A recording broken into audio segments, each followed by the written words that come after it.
And here is the Writer's Almanac for Saturday. It's the 26th of February, 2022.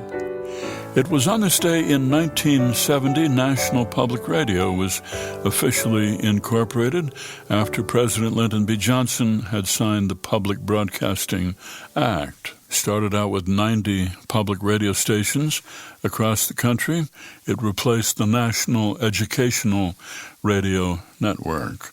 About 30 years before, in the 40s, the Federal Communications Commission had reserved the lower end of the FM band for non-commercial educational stations. Pacifica stations got started down there, founded by Lewis Hill and John Lewis, nonprofit stations founded in Berkeley, California. 1949, the public radio station KPFA set up shop in Berkeley, entirely listener-sponsored.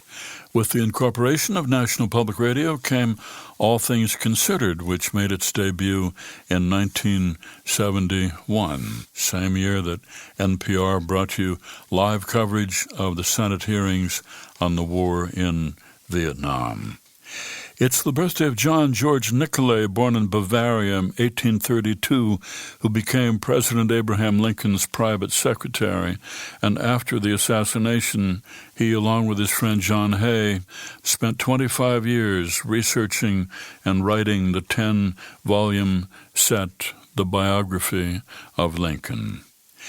And it's the birthday of the man who wrote Ain't That a Shame, Fats Domino, Antoine Domino, born in New Orleans in 1928, who said, "People call it rock and roll, but it's nothing but the same rhythm and blues I've been playing down in New Orleans all these years." It's the birthday of John Harvey Kellogg, doctor and cereal pioneer, born in Tyrone, New York, 1852. Moved to Battle Creek, Michigan, where he and his brother Will invented cereal flakes. And it was on this date, 1919, the Grand Canyon National Park was established after a 30-year battle over the opposition of ranchers, miners, and entrepreneurs. Today, the park covers more than 1,900 square miles, the canyon itself 277 river miles long, 10 miles wide, a mile deep. Theodore Roosevelt went to see it in 1903, and he said the Grand Canyon is beyond comparison, unparalleled throughout the wide world. Let this great wonder of nature remain as it now is. You cannot improve on it, but what you can do is to keep it for your children, your children's children, and all who come after you, as the one great sight which every American should see. Here's a poem for today by Matthew Brennan. Nights our house comes to life. Some nights in midwinter, when the creek clogs with ice and the spines of fir trees stiffen under a blank, frozen sky, on these nights our house comes to life.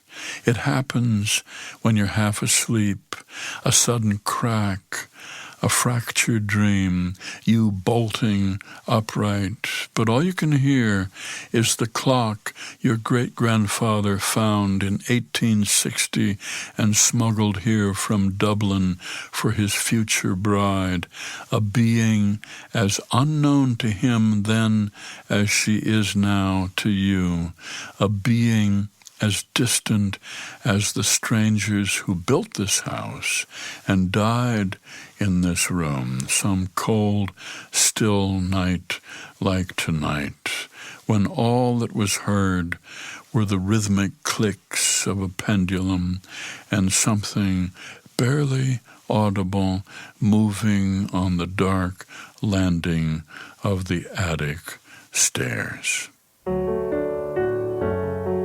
A poem by Matthew Brennan, Nights Our House Comes to Life, from The House with the Mansard Roof, published by the Backwaters Press, and used by permission here on the Writer's Almanac. Be well, do good work, and keep in touch.